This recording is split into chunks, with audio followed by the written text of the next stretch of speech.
Frightening tales of human warfare as recounted by an alien veteran. The cadet ordered something bright and fizzy. It came in a glass too tall for the table and glowed faintly orange in the dim light of the bar. He set it down and looked across at me like I was going to tell him a bedtime story. I had 4 wars in my bones, 17 campaigns, 3 citations for conduct under fire that I never collected because I was too busy staying alive. I had watched fleets burn and planets go dark. I had outlasted commanders, species, and entire military doctrines. Nothing in any of that prepared me for the first time I saw a human warship. I want to tell you how it happened. Not the clean version. Not the version I filed in the official record, where everything sounds tactical and considered and inevitable. The real version. The one I have been carrying around in my chest for 31 years like a splinter too deep to dig out. We came through transit space into the Kelevar corridor, expecting a supply convoy. 17 Charathi destroyers. Best flanking formation in 3 sectors. The kind of spread that had ended wars before the first shot. Commander Vethlaris was at point. He had gray scales along his jaw from age, and wore his rank like something he had always owned. He did not expect a fight. None of us did. What we found was one ship. Not a fleet. Not a formation. Not even a patrol wing. One ship. Sitting in the center of the corridor like it had been placed there by someone who had all the time in the universe, and used every second of it to think. The class designation came back from our scanners. Heavy cruiser. Their name for it was Ardent. I did not know, at the time, what that word meant in their language. I looked it up later. It means burning with strong feeling, passionate, fiercely eager. They named their warship Burning with Feeling. Vethlaris called for an identification request. Standard procedure. We outnumbered the vessel 17-1. The math was so obvious it felt like an insult to do it. We were not worried. We were not even alert, not really. Some of the crew were eating mid-shift meals. I remember the smell of something warm and spiced coming from the corridor outside the bridge. The human ship did not respond to the identification request. It did not move, did not adjust heading, did not raise energy signatures consistent with targeting or defensive posturing. It simply sat there, in the middle of the corridor, in the middle of our formation's approach vector, and it was still in a way that nothing is still, unless it is either dead or very certain of something. 3 minutes passed. That is longer than it sounds. 3 minutes is long enough to go from relaxed to concerned, to something that does not have a word in the Charathi language, which is a language with 412 words for different grades of military anxiety. Vethlaris sent a second request. We received 4 words in return. I will not repeat them, not because they were threatening. They were not threatening. They were simply 4 words that, once you understood what they meant in context, stopped making sense as communication, and started making sense as something else entirely. Something more like a description of a decision that had already been made before we arrived. What happened next took 6 minutes. We lost 9 ships. The cadet set down his glowing drink. He had not touched it. Good. He was starting to understand what kind of story this was. I told him. We had been doing the math wrong from the moment we arrived. We thought it was 17-1. Our ships to their ship. Obvious ratio. Overwhelming advantage. But the human ship had not been doing that math. It had been doing different math entirely. It had been calculating, from the moment we dropped out of transit space, every course correction we made, every micro-adjustment to formation, every minor shift in our approach velocity. 3 minutes of us maneuvering, thinking we were positioning, 3 minutes of them recording. They were not waiting. They were solving us. By the time we opened fire, they already knew what we were going to do before we did it. Not because they were reading minds, because they had spent 3 minutes watching 17 ships move, and they had extracted from that movement everything they needed to know about how we fought, how we thought, and where we would be at any given second in the engagement. The math had never been 17-1. It had always been 1-17, their problem to solve. And they had looked at those numbers and decided the problem was solvable. The 9 ships we lost were not lost to superior firepower. The Ardent was not a stronger ship. It was not faster. It was not better armed than anything we had. It was simply operated by creatures that had looked at 17 opponents and felt something that I can only describe, after 30 years of trying to find a better word, as interest. They were interested. Not afraid. Not desperate. Interested. The way you are interested in a puzzle. The way you lean forward over something difficult and feel the particular pleasure of a challenge that is actually worth your time. Veth survived. He never spoke about it publicly. I saw him once, 3 years later, at a conference on tactical doctrine. He was giving a presentation on defensive formation theory. He had revised all his positions on minimum safe engagement ratios. He had tripled them. For one ship. The cadet picked up his drink. His hand was steady. He was young, which is the only reason that hand was steady. He did not yet know enough to shake. I ordered nothing. I had not drunk anything since the Vethric campaign. I did not explain this. It was not relevant. What was relevant was the question I could see forming behind his eyes. The question every cadet forms when they hear this part of the story. The question they think is the smart question. He asked, "How do you fight something like that?" I looked at him for a while. "That," I said, "is the wrong question. The right question is simpler. The right question is, what kind of species looks at 17 opponents and feels interest? What kind of species built a word like ardent into the name of a warship? What does that tell you about the relationship between that species and the concept of a fight?" He did not answer. Good. There was no good answer. There was only the answer I had been sitting with for 31 years, and it was not the kind of answer that made anything better. It was the kind of answer that changes the shape of everything that comes after it. That was the thing about their ships. The thing about their soldiers was worse. I had held the Kelevar 4 processing facility for 6 days before they came. Stone corridors. 3 choke points. Sight lines that covered every approach vector from the eastern ridge. It was not a glamorous position. It smelled like mineral dust and recycled air, and the specific kind of tension that builds when soldiers have been sitting in defensive posture long enough to get comfortable. Comfortable is the wrong thing to be. I knew that. I told them that. They did not listen the way young soldiers do not listen, which is with great sincerity, and no actual change in behavior. My second in command was a lieutenant named Oral Voss. He was precise and careful, and had a gift for logistics that made him invaluable in a static defense. He kept ammunition counts in his head, the way other soldiers keep names. He could tell you, without checking, exactly how many reload units we had for every weapon in the facility, down to the last one. I trusted him completely. He was the one who said, on the morning of the 7th day, that the eastern approach had gone quiet. I did not take that as good news. Oral Voss took it as good news.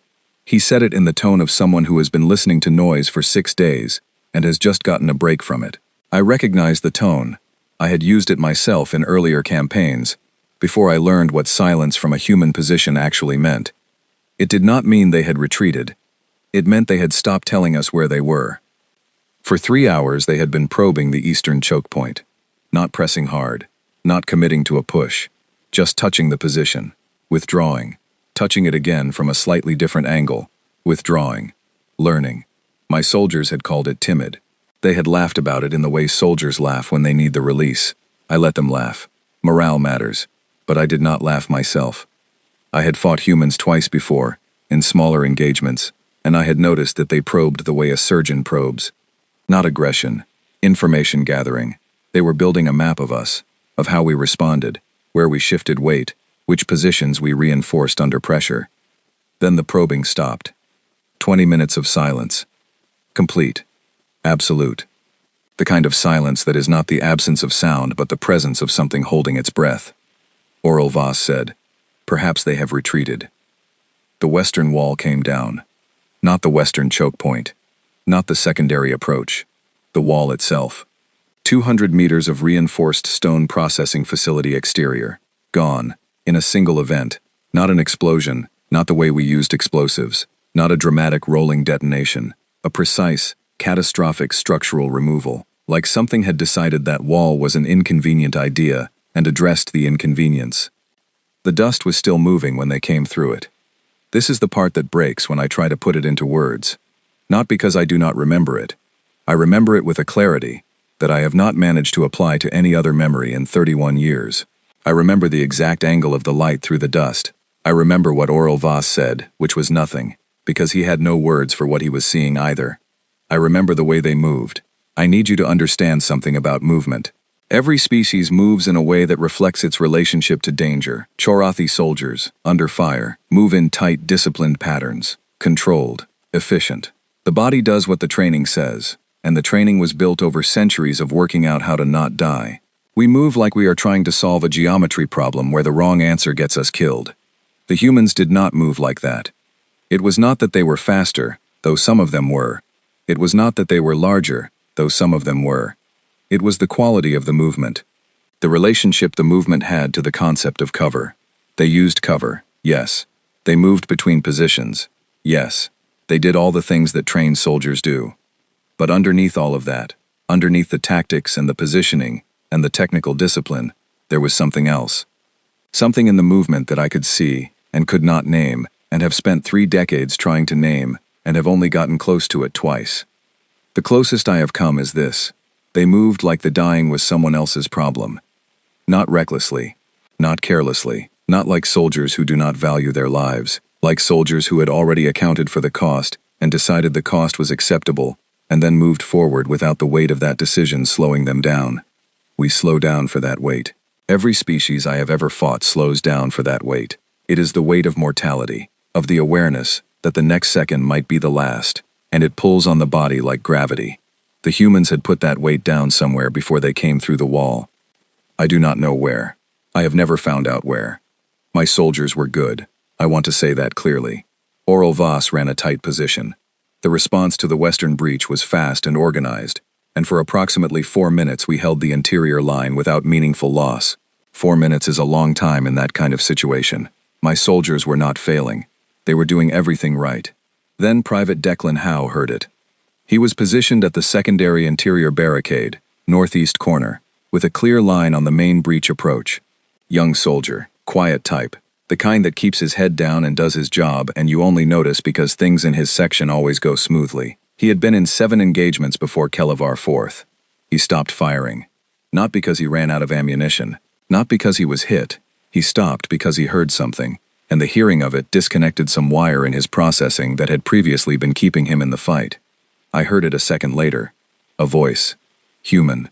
Somewhere in the smoke and dust of the collapsed western approach, in the noise of the engagement, in the middle of everything, a voice, low and rhythmic, moving through the chaos like a thread through fabric, not loud, not meant to be heard, exactly, or at least not by us, a song, not a signal, not a unit communication, not a battle cry or a rally phrase, or anything that has tactical utility, a song, the kind of song that has a tune that repeats, and words underneath the tune, and a rhythm that the singer is keeping with some part of their body, while the rest of the body does the fighting. The human soldier was singing. I cannot describe what the song sounded like, not because I have forgotten, because there are no Charathi phonemes that would reproduce it accurately, and because even if there were, the description would miss the thing that mattered about it. The thing that mattered was not the sound. The thing that mattered was what the sound meant. A creature that sings during a fight is a creature that is doing the thing it was made to do. Not surviving a fight. Not enduring a fight. Not getting through a fight as efficiently as possible to reach the other side. The fight itself was the natural state, and in that natural state, there was room for a song. Private Declan Howe was the first to break. He did not break badly. He did not throw down his weapon or lose his discipline. He simply stood up from behind his barricade and took 3 steps backward, and then 3 more, and then he was gone, moving through the rear corridor in a controlled withdrawal that had not been ordered by anyone. 2 more followed him. Then 4. Then the position was no longer a position. It was a room with some of my soldiers still in it, doing the math on staying, and the math was not coming out right. I did not break. I am still not sure why. I have thought about it many times. I do not think it was courage, at least not the kind of courage that gets written into commendations. I think it was something more like paralysis. I was so focused on identifying the source of the song, on placing it, on understanding it, that my body simply forgot to run. By the time I remembered to run, the engagement was over. The human squad held the facility. They lost 2 soldiers taking it. We lost 4 holding it, plus the 7 who were captured when the rear exits were sealed from outside, which means they had sent a separate element around while the main breach was happening. The song, the gap in the wall, the 20 minutes of silence, all of it was one plan. The 3 hours of probing had given them everything they needed to build it. Afterward, in the official debrief, I described what I had observed, the tactical elements, the breach method, the movement patterns, the timing. I filed it all carefully. I did not include the song in the official report. I did not know how to classify it. I still do not. The cadet had both hands around his glass now. He had not drunk from it. He was staring at a point somewhere past my left shoulder, which meant he was thinking about something that was not in the room with us. Good. That meant he was finally asking the right questions. He looked at me. He said, "So you ran." I looked at him for a moment. "My soldiers ran," I said. "From the singing." He thought about this. "That seems strange," he said. "Running from a song." I told him, "You have never heard a creature sing from inside its natural state." He did not understand what I meant. He was too young. He had not yet been in enough fights to know the difference between an organism that is performing courage and an organism that is simply comfortable in the dark. The humans in that facility were comfortable in the dark. That is not a metaphor. That is a tactical observation.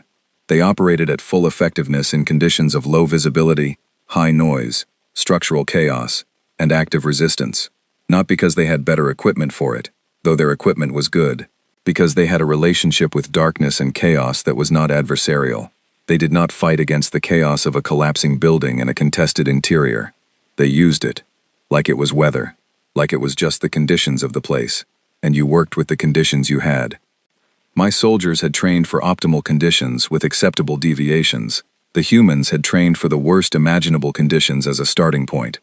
I found this out later, through intelligence reports and cultural research, that I am still not entirely sure I was authorized to conduct. I found that human military training actively sought to create the worst conditions first. Sleep removal. Physical difficulty that served no tactical purpose except to create difficulty. Sustained operations under environmental stress. Not because those specific conditions would be replicated in combat, but because after enough of that, the chaos of actual combat seemed comparatively manageable. They trained for worse than war so that war felt like relief. I want you to sit with that for a moment. They trained for worse than war so that war felt like relief. Oral Voss retired 2 years after Kelevar IV. He went into administrative logistics. He was excellent at it. He never mentioned the facility in any conversation I had with him afterward. Not once. And we had many conversations, over many years, about many things. Some things are not conversations. Some things are just the shape of the person you became after they happened. The cadet's drink had gone flat. The orange glow was fading. He had not noticed. I told him, that was the thing about their soldiers. The thing about their losses, I said, was the part that finished me. The Battle of Orvith Station was a Karathi victory. I want to say that plainly, and without decoration. We won. By every metric that military doctrine uses to measure the outcome of an engagement, the Karathi forces achieved their objectives, and the human forces did not. Human ships destroyed. 3. Human ships retreating in disarray, the remaining 4. Human casualties, significant. Karathi casualties, minimal. Strategic objectives secured, yes. Admiral Keth Morvai held a ceremony. There was a speech, there were commendations. Someone organized a meal with better food than the standard rations, which is the military's primary mode of celebration across every species I have ever encountered. I stood at the ceremony and I watched the Admiral speak, and I felt the specific sensation of watching someone celebrate a thing they did not understand. The humans had withdrawn in formation. Not the formation they had arrived in. A different one, tighter, compressed. The 3 destroyed ships had been in the center of their original approach formation, and the surviving 4 had closed inward around the space where those ships had been, like they were protecting something. Like the empty space where the destroyed ships had been, was a thing that needed protecting. Our analysts called it a defensive posture consistent with protecting damaged assets. I called it something else. I did not say it out loud. I was not senior enough at the time to say things out loud that contradicted the analysts, and I was not certain enough of what I was seeing to push the point. But I watched the formation withdraw, and I felt the wrongness of the withdrawal, the way you feel a loose board underfoot.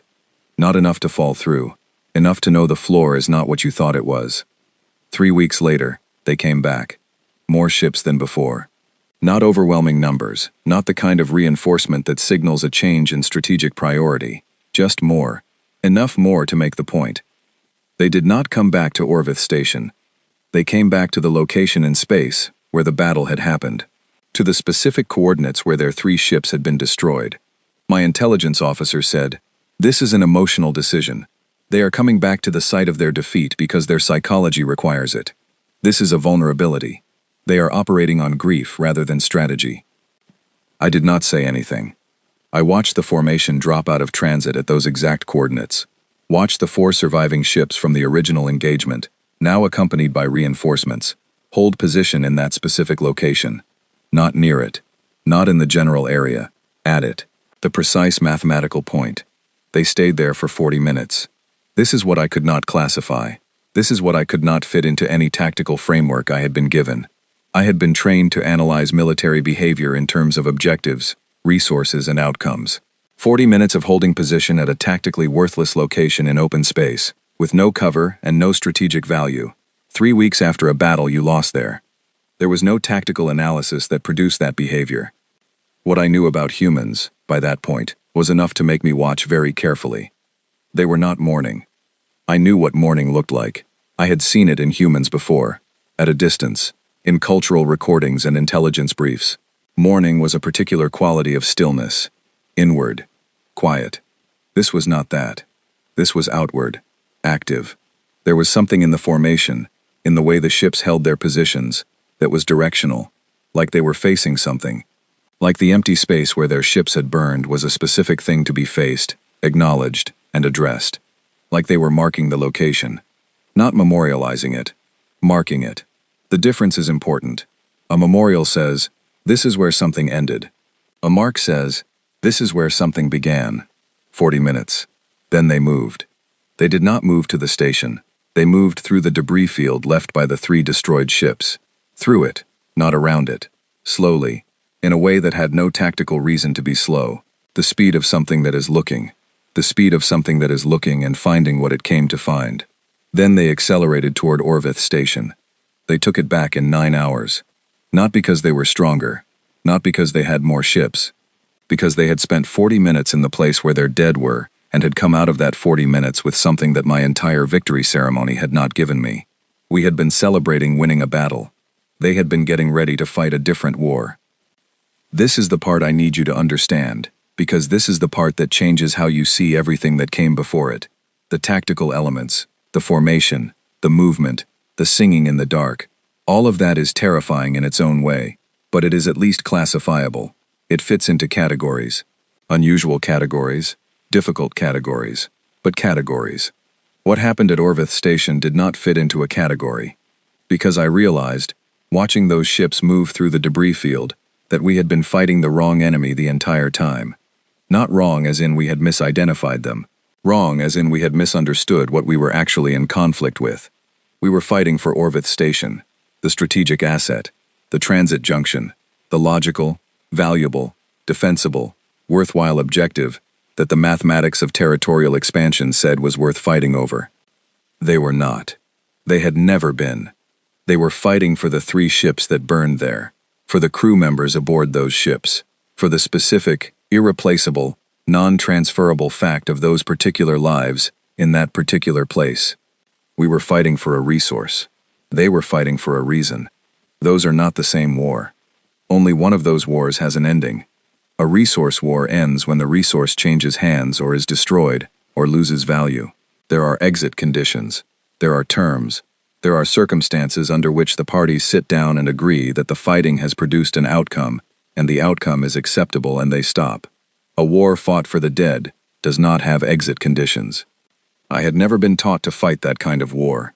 None of my military training had prepared me for an opponent whose motivation could not be satisfied by any achievable outcome, because the outcome they wanted had already been made impossible by the losses they had taken. The only thing that would end that war was either complete human defeat, which became increasingly unlikely the longer the conflict continued, or something from the Charathi side that I did not have a word for. Admiral Keth Morvai sent a report claiming tactical success in the Kelavar region. He retired 6 months later. He was replaced by a flag officer who had read my after-action reports and spent 2 weeks not sleeping, before he finally called me directly and asked me what we were actually dealing with. I told him what I have just told you. He was quiet for a long time. Then he said, "Can we win?" I thought about the 40 minutes, the formation that protected empty space, the specific slowness of ships moving through debris that belonged to their own dead. I said, "That depends on what you mean by winning." He did not call me again. The cadet had finally taken a drink. He set the glass down carefully, like he was making sure it was stable, like the steadiness of the glass mattered right now. He asked, "What did we do?" After Orvith? I told him. We won 4 more engagements in the following year. He waited. I told him. They came back to all of them. Lieutenant Nora Hallett had the wrong maps. I want to say this plainly because the comedy of it is important. Not because it is funny, exactly, but because the nature of the error matters. She had been given a digital coordinate set for a completely different continent, not a minor navigational variance, not a few kilometers of drift, a different continent. The intelligence officer who prepared the escort briefing had copied the wrong file, and no one had caught it, and as a result, Nora Hallett and 3 soldiers and 6 Charathi diplomatic representatives had been driving across active contested terrain for 47 minutes before she noticed that the landscape did not match anything on her route plan. She pulled the transport to a stop. She looked at the map. She looked at the terrain. She looked at the map again. She said, to no one in particular, in a tone that one of my diplomatic colleagues described as remarkably controlled for the circumstances, "We are in entirely the wrong location." This is where I have to tell you about fear. Specifically, I have to tell you what fear does to a human soldier, because what it does is not what you would expect, and what you would expect is based on how fear works in every other species I have encountered, and that model does not apply. Fear, in most species, produces a specific neurological cascade. The body receives danger signals. The body processes those signals. The body responds by narrowing focus, prioritizing immediate survival functions, and suppressing higher-order reasoning. Fight or flee, the ancient arithmetic. The older the species, the more refined the implementation, but the basic shape is consistent. In humans, fear does something different. In humans, fear narrows focus, and then the narrow focus gets extremely creative. Nora Hallett's hands were shaking. This is confirmed by 3 separate witness accounts. Her voice, in the first 30 seconds after she recognized the situation, was not steady. One of the diplomatic representatives I spoke to afterward described her as visibly frightened, which is not a description Charathi commonly apply to each other, because Charathi do not make their fear visible as a matter of cultural training. She was frightened, visibly, measurably. Her body knew exactly what the situation was, and was reporting it accurately through all the standard biological channels. Then she started giving orders, in the voice of someone who had intended for this to happen. I cannot explain this adequately. I have tried many times. The transition between the shaking hands and the voice of command was not a transition you could observe. There was no moment where she gathered herself, no visible effort of will, no indicator of internal struggle. One second she was a frightened person in a very bad situation. The next second she was something else entirely, and the frightened person was still there, hands still shaking, but the frightened person was no longer in charge of the situation. Something else had taken over, something that used the fear as fuel. She reorganized 3 soldiers into a perimeter structure that, according to the tactical analysis I read afterward, should not have worked. The terrain was wrong for it. The number of soldiers was wrong for it. The equipment they had with them was wrong for it. On paper, the position was indefensible. Nora Hallett did not appear to have read the paper. She put her 3 soldiers in positions that accounted for the specific topology of the ground they were on, and the specific behavior of the local militia forces she assessed to be in the area, neither of which was on any map she had been given. She had been on the ground for 49 minutes at that point. She had not trained on this terrain. She had not been briefed on the local forces. She was working entirely from what she could see, hear, and deduce from the evidence immediately in front of her. She deduced correctly. The militia contact came from the northeast quadrant, which is where she had placed her strongest position. A militia commander, a senior figure who had spent 15 years controlling movement in that region, and who did not, by all accounts, respond well to being questioned about his territory, hailed the transport. He wanted to know who they were, what they were doing there, and why he should not simply address the situation in the expedient way. Nora Hallett told him they were part of a diplomatic mission and cited 3 separate protocols that, according to everything I have been able to verify, she invented in real time. Not plausibly, not carefully constructed fictions. She invented them with such specificity, with such confident reference to procedural detail that did not exist, that the militia commander spent 40 minutes in negotiation before he decided to let them pass, because the alternative was challenging protocols that seemed like they ought to exist, and dealing with the diplomatic consequences if they did. She moved 6 Charathi diplomatic representatives, none of whom were built for extended walking, across 9 kilometers of broken terrain in the dark. She hit the fuel cell 7 times, maintaining consistent power output through a contact fault, which the vehicle maintenance log indicates had been flagged as a known issue for 3 weeks and never repaired. She reached the extraction point 4 minutes ahead of the latest acceptable window. She sat down on the side of the transport vehicle. She shook for 4 minutes and 22 seconds. My colleague counted. Then she stood up, filed her report in language that described the situation as a minor navigational correction requiring some improvised protocol application, and requested a formal review of the mapping software used by her unit's intelligence section. The review was conducted. The intelligence officer received a reprimand. Nora Hallett received a commendation she described, when asked about it, as excessive. The cadet had been leaning forward without knowing it. He sat back now, slowly, like he was resetting his body. He said, "I still do not understand why that is frightening. And this is the part, this is the thing I could not figure out for years. Because on the surface it sounds like a good story. Woman in a bad situation improvises well, saves the people she was responsible for, handles the fear, completes the mission. What is wrong with that? Nothing is wrong with it." "That is exactly the problem," I told the cadet. "A Chorathi soldier in that situation would have made defensible decisions. Correct decisions. The decisions that training produces under pressure. The decisions that the doctrine covers. The decisions that fit inside the framework that exists." Nora Hallett made Nora Hallett decisions. There is no category for Nora Hallett decisions. There is no manual that covers them. There is no tactical doctrine you can build that anticipates them, because the person making them does not know what they are until they are already making them. You cannot defend against an enemy who does not know what they will do next. Think about what that means in practice. Military strategy, at every level, from squad tactics to fleet doctrine, is built on anticipation. You model the opponent. You model the situation. You build response protocols for what the opponent is likely to do in what situations. You train those protocols until they are faster than thought. All of that requires the opponent to be modelable, to behave, under sufficient pressure, in ways that fit the model, to have, underneath the variation, a shape. Humans under pressure stop having a shape. Not because they become irrational. Nora Hallett was not irrational. Everything she did had internal logic. It was sophisticated, considered, and effective logic. But the logic was hers, built in real time from the specific details of that specific situation, by the specific combination of skills, experiences, instincts, and assessments that made her the person she was. To anticipate what she was going to do, you would have had to be her. Every human soldier in a sufficiently pressured situation becomes, in that moment, uniquely themselves. We had been trying to fight a species. We had been building models of human behavior, identifying patterns, analyzing responses, developing counter-strategies. All of that analysis was based on the assumption that sufficient data about the group would tell you something reliable about the individual.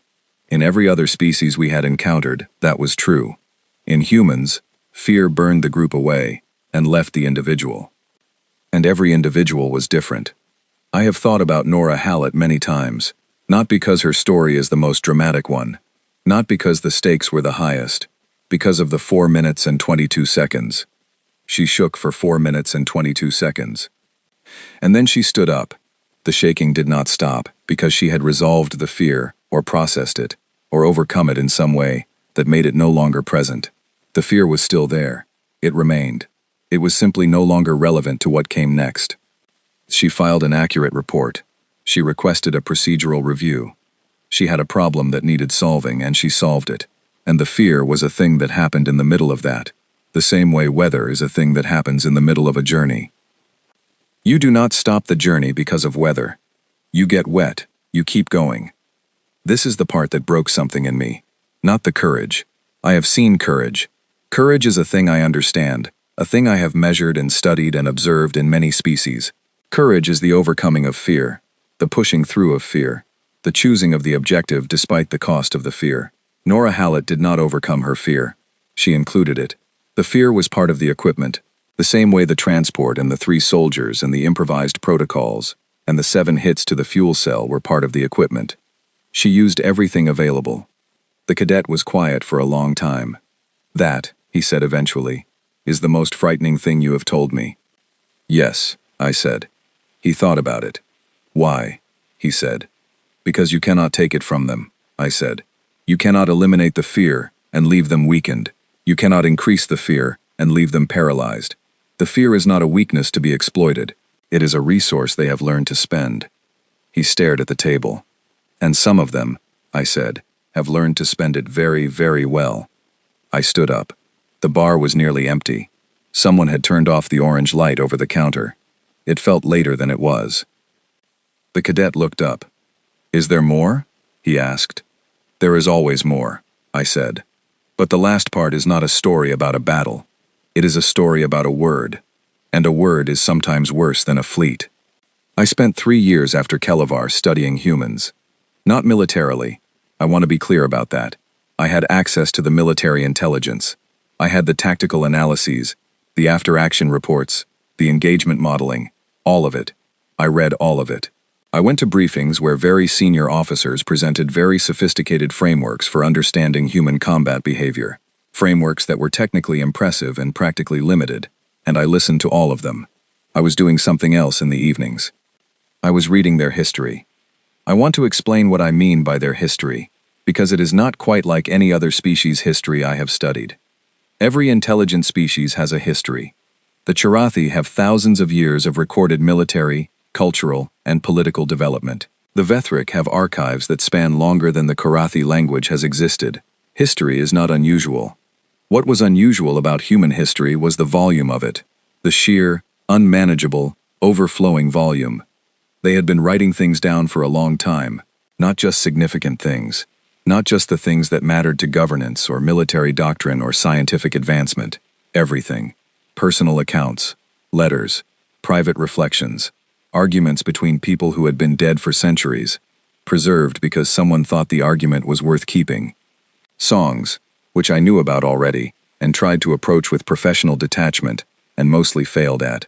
Stories they had told each other across fires, before they had any way to write them down, and then written down afterward because they did not want to lose them. They had been afraid of losing things for as long as they had existed. This is the first thing I understood about them that was not a tactical observation. They were afraid of loss, not of death specifically, though death features prominently in their recorded fears. The fear was more precise than that. The fear was of the specific loss, the loss of this person, this place, this moment, this feeling, this argument, this song, the loss of the particular, irreplaceable thing. Every species I had studied had some relationship to mortality. Some were fatalistic, some were philosophical, some, like the Charathi, were practically oriented. We will die, therefore we plan accordingly. The planning is the response.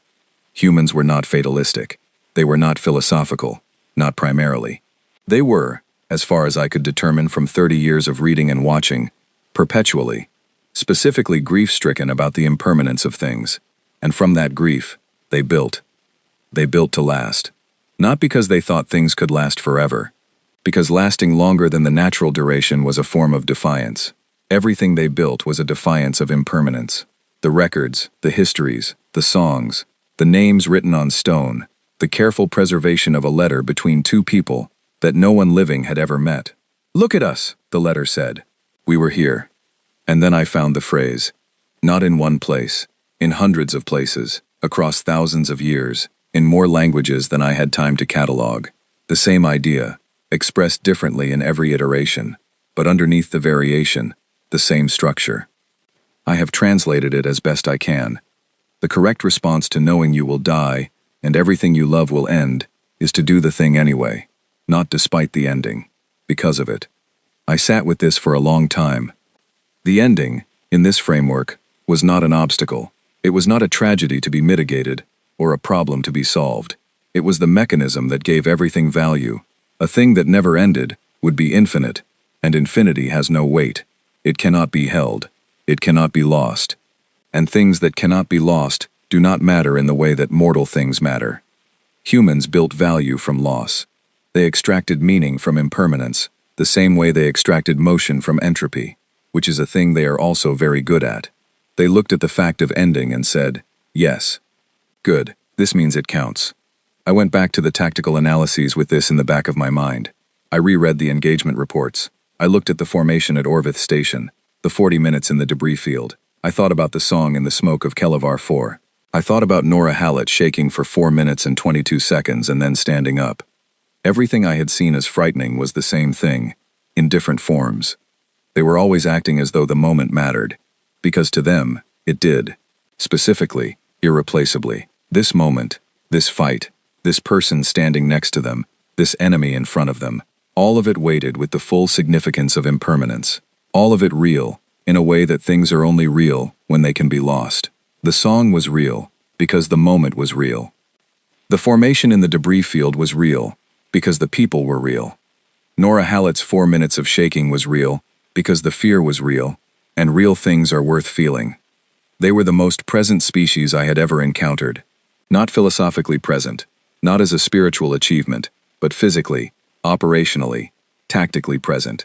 They were here, in this moment, and they knew they were here, and the knowing made them more dangerous than anything I had a word for. We had been fighting them with attrition strategy.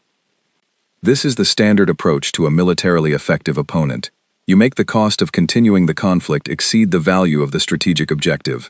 You make it painful enough, expensive enough, slow enough, that the rational calculation shifts. Continuing is worse than stopping. So they stop. The entire framework of attrition strategy is built on one assumption, that the opponent is trying to win, that winning has an achievable shape, that the opponent, given sufficient cost, will revise their assessment of what winning is worth. Humans, as far as I could determine, were not primarily trying to win. They were trying to not lose the things they had already decided mattered. Those are not the same objective, and only one of them responds to attrition. You can make winning too expensive. You cannot make not losing what already matters to you too expensive, because the cost of losing it has already been assessed and accepted before the first shot. They priced the loss into the equation when they decided to fight. The ongoing cost of fighting is the price they agreed to pay to not lose the thing they were protecting. You cannot raise the price above what they already agreed to pay. You can only raise it above what they agreed to pay for winning, and winning was never the point. I wrote a report about this. It was classified at a level I did not have access to afterward. I do not know what was done with it. I have some guesses based on the strategic decisions I observed in the years that followed, none of which suggest it was implemented effectively. I went back to my commanding officer at the time, a general named Veth Oras, who had the specific kind of controlled energy that high-ranking officers develop when they are receiving information they do not want and cannot dismiss. I told him what I had found, not the whole of it, not the full scope of the cultural research, but the core of it, the mechanism. He listened carefully. He was good at listening. He said, "So what do you recommend?" I had been thinking about this for 3 years. I told him, "We cannot defeat them by making death too costly. The doctrine of acceptable losses only works against opponents who have not already accepted the losses. We need a different conversation." He said, "What kind of conversation?" I said, "The kind where we acknowledge what they are fighting for. The kind where we make it possible for them to protect the thing they are protecting without continuing the conflict. The kind where we stop trying to make them stop and start trying to give them a reason to stop." He thought about this. He said, "That sounds like negotiation." I said, "It is negotiation. With the understanding that we are not negotiating over strategic assets. We are negotiating over significance. We need to offer them something that makes the things they have already lost mean something." He said, "How do you offer meaning to a species that builds meaning from loss?" I said, "You acknowledge the loss." He was quiet for a long time. He said, "That is not a military strategy." I said, "No, it is not." He did not say anything more. He dismissed me. I went back to my quarters and sat there for a while, looking at nothing, thinking about the debris field at Orvith Station, and the 40 minutes, and the formation that protected empty space. I went back to the cadet who was sitting in the nearly empty bar with his flat drink, and his forward-leaning posture, and his expression that had shifted, over the course of the evening, from interested to attentive to something closer to quietly rearranged. He asked, "Did it help? The cultural research?" I said, "It helped me understand." He said, "But it did not help us win?" I looked at him. I said, "I do not think we are going to win." He waited for more. "Not bitterly," I told him, "not as a defeat, as an assessment." I had done the math. Not the tactical math. The math everyone in military command had been doing since the first engagement. the other math. The math of motivation. We were fighting because the conflict existed, and we were in it, and winning seemed better than losing, and the strategic assets were valuable, and the territorial stakes were real. All of that was true. All of that mattered. None of it was a reason. The humans were fighting because their people were dead, and the dead meant something, and the meaning did not stop when the fight stopped, and would not stop when the fight stopped, and could not be removed by any outcome we could offer them, except the one outcome that involved acknowledging that the dead had existed, and that their existence had weight, and that the weight was real. We were fighting a war with exit conditions. They were fighting a war with memory. Those are not the same war, and only one of those wars has an ending, and the ending is not achieved by winning. I put on my coat. The bar had maybe 3 other people in it. Someone was washing glasses behind the counter. The sound of it was clean and ordinary, in a way that felt strange after the conversation we had just had. I told the cadet, "Go home." He looked at me. "Tell the people you care about that you care about them," I said. "Not because it will change the strategic situation, not because it will make the coming engagements easier, not because it gives you any tactical advantage whatsoever, because the humans were right about one thing, not about fighting, not about the wars, not about the specific decisions any of them made in any of the situations I have described tonight.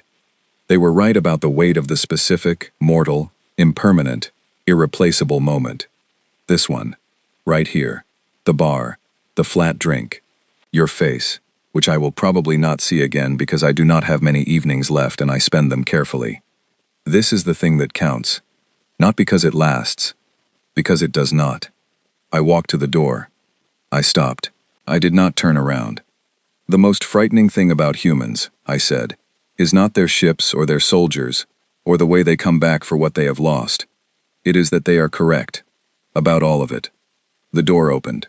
There, outside, the night was ordinary. Transport sounds, a few lights, nothing that looked like a war. Somewhere in transit, at a speed that has no visual reference, a human warship was moving. It was not in a hurry. It already knew where it was going.